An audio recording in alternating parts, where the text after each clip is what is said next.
राजनीति का केंद्र बनता जा रहा है मुसलमान। आपको ये लगता होगा कि आजादी के 70-75 साल बाद भी मुसलमानों की सियासी हैसियत का अंदाजा उन्हें भी नहीं था, लेकिन आखिरकार ऐसा हुआ क्या कि बिहार की राजनीति में खास तौर से वो केंद्रित हो गया है। यानी मुसलमानों की बात हर कोई करने लगा है, मुसलमानों के साथ हर कोई राजनीतिक तौर पर सलाह मशविरा और मीटिंग करने के लिए सामने आ रहा है।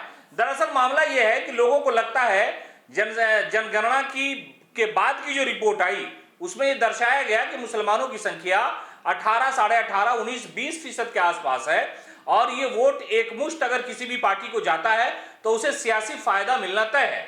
इसी हालात के मद्देनजर तेजस्वी प्रसाद यादव ने मुसलमानों की बात करनी शुरू कर दी और अलग अलग जगहों पर जाकर के खास तौर से मुसलमान के बुद्धिजीवियों और धार्मिक जो लोग हैं उनसे मुलाकात करना शुरू कर दिया।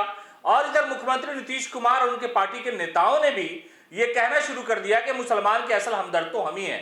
जैसे ही वक्फ बोर्ड में वक्फ बिल का मामला सामने आया तो उस पर ललन सिंह ने तो बड़े जोरदार अंदाज में लोकसभा के अंदर उस बिल का समर्थन कर दिया, लेकिन जब पार्टी बैकफुट पर गई, मुसलमानों की नाराजगी सामने आई तो मुसलमानों को एक साथ एकजुट करके ये कहने की कोशिश की गई कि अरे भाई हम आपके हमदर्द हैं, हमने आपके लिए बहुत सारा काम काज किया है। और इधर जब तीसरा पहलू ये आया कि प्रशांत किशोर ने मुसलमानों की सियासी स्थिति पर जब राजधानी पटना में मीटिंग बुला ली, उसके बाद तो समझिए कि हंगामा खड़ा हो गया कि अरे भाई मुसलमान को जेडीयू ले जाएगा, मुसलमान आरजेडी की तरफ से खिसक जाएगा। और अब देखिए मुसलमानों के दरमियान पप्पू यादव की यात्रा शुरू होने वाली है। मुख्यमंत्री नीतीश कुमार भी इसको लेकर के प्लान बना रहे हैं, जबकि जब यहां पर बिहार विधानसभा के चुनाव से बहुत पहले लोकसभा का परिणाम आया और उस परिणाम से पहले भी यहां पर कुशवाहा की राजनीति सबसे ज्यादा यानी हंगामेदार रही कि बीजेपी अपनी तरफ ले जाना चाह रही थी, जेडीयू अपनी तरफ ले जाना चाह रही थी, आरजेडी कुशवाहा को अपनी तरफ लाना चाह रही थी। लेकिन इन दिनों मुसलमान बिहार की राजनीति का केंद्र बनता जा रहा है। लेकिन जो मुसलमान कम्युनिटी के विद्वान लोग हैं वो ये कह रहे हैं कि ये सब हवाबाजी है, ये सिर्फ बेवकूफ बनाने का तरीका है। मुसलमानों की सियासी हिस्सेदारी तो कभी मिली ही नहीं। लोकतंत्र बचाने के लिए, संविधान बचाने के लिए, बाबा साहेब का जिंदाबाद करने के लिए, गांधी जी को अमर रहे जिंदाबाद करने के लिए सबने छलावा किया।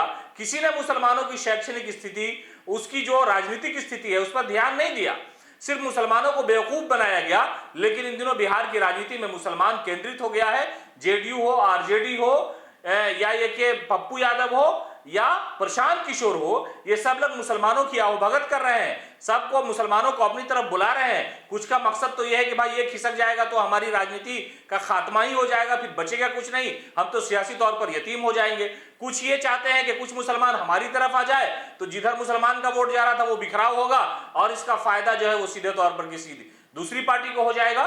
तो कुल मिलाकर के बिहार विधानसभा चुनाव से ठीक पहले मुसलमान की राजनीति जो है नहीं हो रही है, लेकिन मुसलमानों पर राजनीति हो रही है। जेडीयू हो, आरजेडी हो, बीजेपी हो, वक्फ बिल का मामला हो, पप्पू यादव हो, प्रशांत किशोर हो, सब मुसलमानों की आहो भगत में लगे हुए हैं। लेकिन मुसलमान विद्वान और खासतौर से जो युवा मुसलमान है वो इन सारी चीजों को समझ रहा है और वो हकीकत को समझते हुए आगामी विधानसभा चुनाव को लेकर के रणनीति तय कर रहा है और ये कह रहा है कि जब तक हमारी आबादी के अनुसार हमें हिस्सा नहीं मिलेगा, कुशवाहा और कुर्मी की आबादी नहीं है लेकिन उसके बावजूद सत्ता नीतीश कुमार की है और यादव की आबादी 14% है, उसके बावजूद भी सत्ता और सत्ता के करीब रहते हैं ये लोग हैं। लेकिन मुसलमान जो 20% की आबादी है उनका कोई पुरसाने हाल नहीं है। तो ऐसे हालात में लोगों की निगाह बनी हुई है। सियासी पार्टियों की जो चाल है उसको युवा और खास तौर से मुसलमान जो बुद्धिजीवी है वो समझ रहे हैं।